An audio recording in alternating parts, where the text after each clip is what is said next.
कुंडली कवरदे हर विठ्ठल श्री ज्ञानदेव तुकाराम पंढरीनाथ महाराज की जय।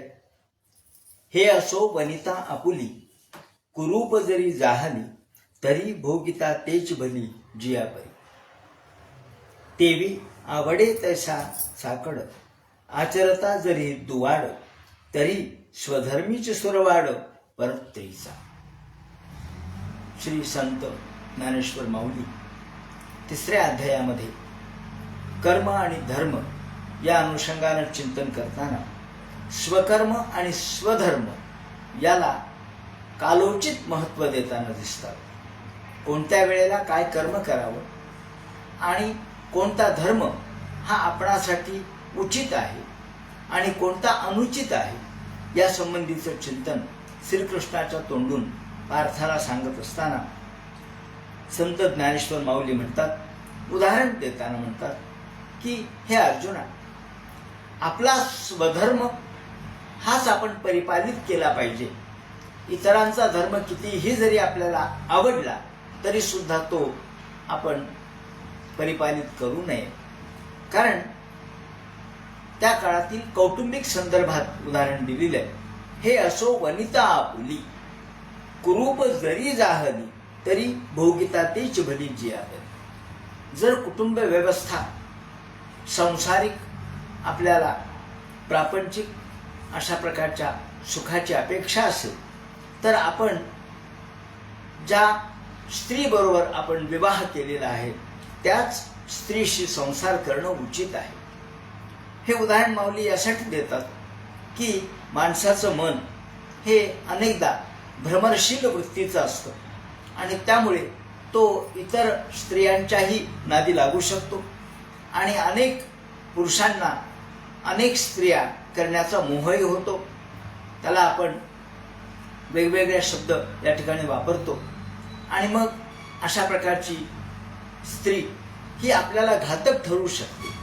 आपल्याच स्त्री बरोबर आपण संसार केला पाहिजे तरच संसार हा टिकू शकतो। संसारामध्ये प्रपंचामध्ये सुख आणि समाधान लाभायचं असेल तर हे असो वनिता आपुली। वनिता शब्द स्त्रीसाठी वापरलाय। तुम्ही म्हणाल की आजकाल आपण स्त्रिया किंवा पुरुष हे एकमेकांना पसंत करतात आणि मग लग्न करतात। काही वेळेला लव्ह मॅरेज हे देखील होतं, पण माऊलींच्या काळामध्ये अशा प्रकारची प्रथा नव्हती। अगदी लहान लहान वयामध्ये विवाह व्हायची। अगदी ज्या काळात विवाह म्हणजे काय, लग्न म्हणजे काय हे कळत नव्हतं, अशा काळामध्ये भावला बाहुलींची लग्न व्हावीत, त्याप्रमाणे मुला मुलींची लग्न व्हायची आणि हे सगळं आईवडील ठरवायचे। पण हे ठरवत असताना कुळाचा विचार करायचे, कुळधर्माचा विचार करायचे आणि आपल्या कुलीन शालीन अशा प्रकारच्या घराण्याशी आपला संबंध यावा म्हणून आई वडील विचार करायचे। अशा वेळेला अनेकदा एखाद्या माणसाच्या पदरी एखादी कुरूप स्त्री देखील पडू शकते, कारण कुरूपता ही काही आपल्या हातात नाहीये। आधी एखादी गोष्ट माहीत नाहीये, समजा छोटंसं अंगावर कोड आलेलं आहे, माहीत नाही, कुठेतरी अंगामध्ये झाकलं गेलेलं आहे आणि नंतर मात्र ते उद्भवलं, सगळं अंग कोडाने व्यापलं, तर मग आपण असं म्हणू का की आता ही मला पत्नी आवडत नाही कारण तिला सगळं कोड फुटलंय? नाही, आपण अशा पत्नी बरोबर सुद्धा म्हणजे माऊलींना हे सांगायचंय की तुम्हाला जर संसारामध्ये स्थिरता पाहिजे असेल तर तुम्हाला आपल्या पत्नीच्या असलेल्या व्याधी सह तिला स्वीकारलं पाहिजे। तिला असलेल्या अंगिक किंवा मानसिक रोगासह तो रोग आपण दुरुस्त करू शकतो, तो रोग घालवू शकतो, परंतु आपण पत्नीला सोडता कामा नये। म्हणजे आजकाल आपण बघतो की क्षणाक्षणाला घटस्फोट होत आहेत। अनेक ठिकाणी कुटुंब न्यायालय स्थापन झालेली आहेत की ज्यामुळं या दोघांच्या मध्ये विचारामध्ये काही फरक पडेल म्हणून आधी त्यांचं समायोजन घडून आणलं जातं किंवा त्यांना काही काउन्सिलिंग केलं जातं, परंतु याही पलीकडे जाऊन जर कडाक्याचं भांडण झालं तर संपूर्ण संसार तुटतो आणि मुलं बाळ हे देखील वाऱ्यावर पडतात। म्हणून ही जी सांसारिक विपत्तीची अवस्था आहे ही माऊलींना माहीत होती। त्यांना कुटुंब रक्षण आवश्यक वाटलं त्यांना कुटुंब संस्था, विवाह संस्था, कारण आपण मागच्याच ओळीत बघितलंय की या सर्व लोकसंस्था रक्षणीय गा असं माऊलींनी म्हटलंय. ह्या सगळ्या लोकसंस्था आपण रक्षण केल्या पाहिजेत. का? सामाजिक स्वास्थ्यासाठी. सामाजिक स्वास्थ्य हे माऊलींना जास्त महत्वाचं वाटतं. म्हणून हे असो वनिता आपुली कुरूप जरी जाहली असं त्यांनी या ठिकाणी म्हटलंय.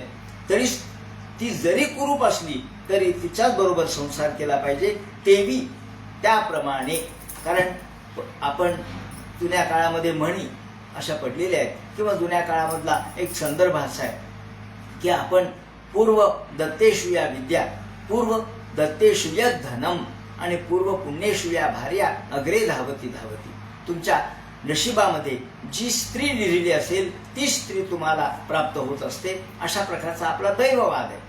आता दैववाद खरा खोटा याबद्दल वाद होऊ शकतील, परंतु आपण एकदा आपल्या घरामध्ये स्वीकारलं तर आपण तिला आपलं म्हटलं पाहिजे. ही माऊलींची भूमिका आहे. आणि म्हणून जरी आपल्याला परस्त्री कितीही आवडत असली तरी आपण तिच्याबरोबर व्यवहार करता कामा नये. त्याप्रमाणे माऊली म्हणतात तेवी आवडे तैसा साकड. आपल्याला एखादी गोष्ट आवडते म्हणून तिच्या मागे धावता कामा नये. कारण आचरिता जरी दुवाड, जरी आपल्याला आपला धर्म आचरताना अवघड वाटला. दुवाड शब्द आज आपण द्वाड या अर्थाने थोडासा वापरतो. द्वाड म्हणजे दुवाड.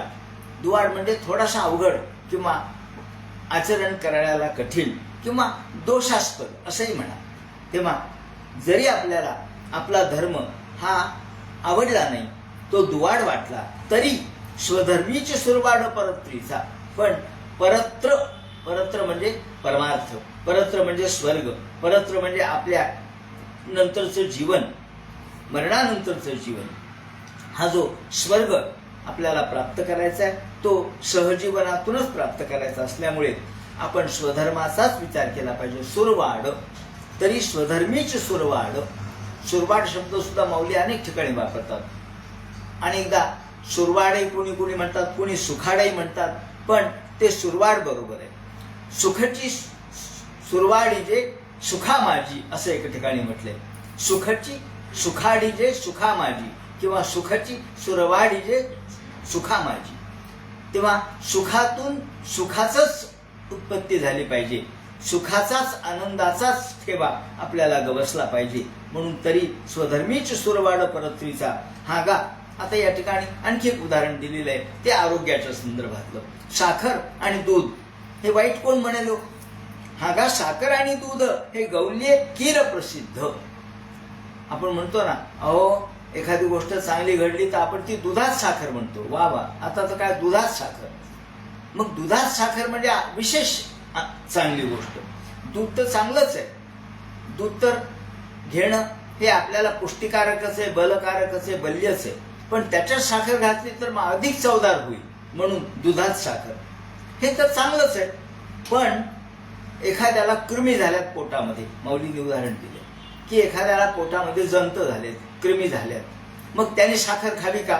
त्याने गोड दूध प्यावं का? नाही, त्याच्यासाठी ते योग्य नाही. म्हणजे हा जो विचार आहे हा औचित्य विचार म्हणतात त्याला. एखादी गोष्ट चांगली आहे, दूध साखर चांगलं आहे का? हो चांगलं आहे. पण हे चांगलंय म्हणणं सापेक्ष आहे. सापेक्ष म्हणजे तुम्ही जर निरोगी असाल तर चांगलं. तुम्ही जर पोटामध्ये कृमी किंवा जंत झालेले आहेत तर चांगलं आहे का? नाही, मग नाही चांगलं. का? तर साखर आणि दूध हे जरी गोड चांगलं असलं तरी ते कोणासाठी चांगलं आहे?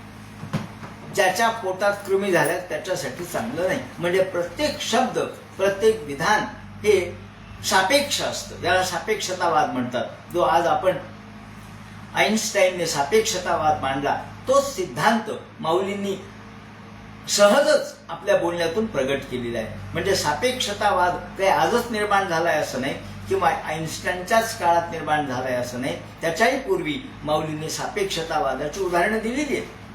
तर सांगायचं असं, हा गा साखर आणि दूध हे गौल्ये कीर प्रसिद्ध, परी कृमी दोषी विरुद्ध घेते केवी. मग तुम्हाला पोटामध्ये जंत झाले तर साखरेसह दूध आपण घ्यावं का? घेऊ नये. पोट दुखायला लागलं तर मग दूध प्यावं का? पिऊ नये. अहो तुम्ही तर म्हणलं दूध चांगलंय. अहो दूध चांगलंय, पण कधी चांगलंय? आरोग्याच्या काळात चांगलंय. म्हणजे सगळ्या गोष्टी आपल्याला तारतम्याने घ्याव्या लागतात, हा यातला सिद्धांत आहे. म्हणून धर्म सुद्धा, परधर्म चांगला आहे, पण तो आपण स्वीकारू नये. का? तर माझ्या धर्मामध्ये देखील जरी दोष असले, मला तो स्वीकारणं कठीण असलं तरी माझाच धर्म मला स्वीकारणं योग्य आहे, कारण माझी ती परिस्थिती आहे. म्हणून या ठिकाणी तारतम्याचा विचार, ज्याला आपण औचित्याचा विचार म्हणतो, तो माऊलींनी केलेला आहे. ऐसे निही जरी से विधेल तरी आळुकेची ठरेल. आणि असं जर दूध साखरेसह आपण पिलं तर सुद्धा ते आपल्याला अनारोग्याला कारण ठरेल. म्हणून आळुकीची उरेल जेथे परिणामी पथ्य नव्हेल धनुर्धरा. म्हणून परिणामाच्या दृष्टीने ते वाईट आहे.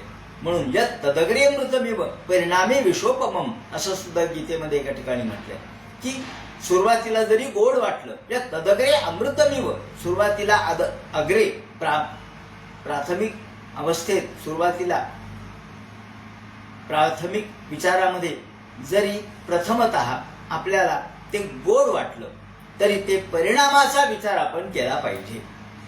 माऊली या ठिकाणी परिणामाचा विचार करतात. परिणाम म्हणजे याचा अंतिम आपल्यावरती काय परिणाम होणार आहे. सुरुवातीला एखादी गोष्ट चांगली वाटली, गोड वाटली, पण परिणामाचा विचार जर केला नाही तर आपण मोठ्या दुष्टचक्रामध्ये अडकतो. म्हणून ते म्हणतात परिणामी पथ्य नव्हेल धनुर्धरा. म्हणून आशिकासी ते स्वहित, म्हणून अनिकासी जे स्वहित, म्हणून जे दुसऱ्यांना चांगलं आहे तेच आपल्याला चांगलं असतं असं नाही. अनेकदा आपण बघतो आजकाल जाहिराती होतात, वेगवेगळ्या औषधांच्या जाहिराती असतात. मग औषधांच्या जाहिराती देणं हा त्या औषधाच्या विक्रीचा एक भाग असतो. म्हणून सगळ्यांना सगळं लागू पडेल का? नाही पडणार. का? तर प्रत्येकाची शारीरिक स्थिती, प्रत्येकाचा स्वभाव धर्म, प्रत्येकाची त्या रोगाबद्दलच्या असलेली व्याप्ती, मग ते व्याप्य आहे का प्राथमिक स्वरूपातलं आहे का एकदम असाध्य आहे, याचा विचार केला पाहिजे. हे जसं आहे त्याप्रमाणे औषध हे डॉक्टरच्या सल्ल्याप्रमाणेच स्वीकारलं पाहिजे. तशी तर मेडिकल स्टोअरमध्ये एका दुखण्याला 50,000 औषधं असतात, परंतु सगळेच आपल्याला लागू पडतात का? नाही पडत. मग म्हणून डॉक्टरच्या सूक्ष्म दृष्टीने किंवा ज्ञानदृष्टीने आपल्याला जे सांगेल तेच औषधं आपण दुकानामधून घेतो. कितीही जरी औषधं एकाच दुखण्यावर 1000 औषधं असली तरी त्या 1000 आपण स्वीकारत नाही. त्याप्रमाणे माऊली म्हणतात म्हणून अनिकासी जे विहित ते आपण पेया अनुचित, ते नाचरावे जरी हित विचारीचे, त्याचं आचरण आपण करू नये. आपल्याला जे योग्य आहे, म्हणजे या ठिकाणी 3 पद्धतीने विचार आहे. एक विचार आहे तो औचित्याचा, दुसरा विचार आहे परिणामाचा, आणि तिसरा विचार आहे तो तारतम्याचा. तेव्हा तारतम्य, औचित्य आणि परिणाम या दृष्टीने आपण कुठल्याही गोष्टीचा विचार केला पाहिजे. ऐसे या स्वधर्माती अनुष्ठिती वेचो होईल जीविता, तोही निकावर उभयता दिसत असे. म्हणून हे अर्जुना, तू स्वधर्माचा त्याग करू नकोस. तुझा धर्म क्षात्र धर्म आहे आणि तुझं आत्ताचं कर्तव्य युद्ध आहे. त्यासाठी तू युद्धाला तयार हो. अशा प्रकारचं पुन्हा पुन्हा या ठिकाणी माऊली सांगतात. आणि जो कोणी केवळ परधर्माचं आचरण करतो तो बुडल्याशिवाय राहणार नाही. परधर्मे व्यभिचरती कवणे गुणे, व्यभिचरती शब्द वापरलाय. परधर्माचा स्वीकार म्हणजे व्यभिचार आहे. व्यभिचार म्हणजे अधर्म आहे. परधर्माचा विचार, परधर्माचा स्वीकार म्हणजे अधर्मच आहे. म्हणून हे बीजा आणि भूसा अंध निवाड देणे जैसा, नावेक देखणाही तसा बरळे कापा. म्हणून बीज आणि भुसा, एखादं धान्य, उदाहरणार्थ आपण एखादं धान्य काढतो आणि मग उपणायला लागतो. उपणत असताना बीज आणि भुसा एकत्रच असतो, पण डोळसाला तो दिसतो. आंधळ्याला दिसेल का? नाही. त्याला बीज आणि भुसा वेगळा दिसणार नाही, एकरूपच दिसेल, कारण त्याला दृष्टी नाहीये. म्हणून दृष्टी महत्वाची आहे. या ठिकाणी आपली दृष्टी ही निर्दोष असली पाहिजे. एका ठिकाणी माऊलींनी म्हटले की कर्माचे डोळे जे ज्ञान ते निर्दोष होवावे. कर्माचे डोळे म्हणजे ज्ञान आहे. कर्म हे आंधळ आहे आणि ज्ञान हे डोळस आहे. म्हणून कर्माचे डोळे हे जे ज्ञान आहेत ते निर्दोष असले पाहिजेत. त्यामध्ये दोष असतील तर आपल्याला चुकीच्या मार्गाला जावं लागेल. म्हणून बीजा आणि भूसा अंध निवाड नेणे जैसा नावेक देखणाही तसा बरळे कापा. आणि म्हणून तिथे डोळसाची गरज आहे. जे असता संग सांडिती तेचे संसर्ग करिता न धाती वनवासी सेविती जनपदाते आपण तरी लपिती सर्वस्व पाप चुकविती परी बलात्कारे सुईजिती तया माझी जयाची जीवे घेतली दिवसी तेची जडोनी ठाके जीवेशी चुकविता ते गिवसी तयाते. आणि म्हणून आपण दुसऱ्याचा धर्म हा कुठल्याही क्षणी स्वीकारू नये. दुसऱ्याच्या धर्माचा विचार आपण सोडून केवळ स्वधर्माचाच विचार केला पाहिजे. आणि मग आपण आपला धर्म कसा सोडता कामा नये. आणि एकातून एक कसं निर्माण होतं. काम येश क्रोध येश रजोगुण समुद्भवा महाशनो महापापमा विघ्ने ना मिहवैरिणम. याप्रमाणे पुढे स्वधर्माचा त्याग केल्यानंतर आपण मोह इंद्रियाच्या मोहात कसा पडतो आणि मग तो आम्हाला मोहातून क्रोधातून रजोगुण कसा निर्माण होतो, त्यातून पाप कसं निर्माण होतं ते माऊली सांगतील. तो भाग उद्याच्या चित्रात सांगतील. सुंदरी कवर्दे हार विठ्ठल श्री ज्ञानदेव तुकाराम पंढरीनाथ महाराज.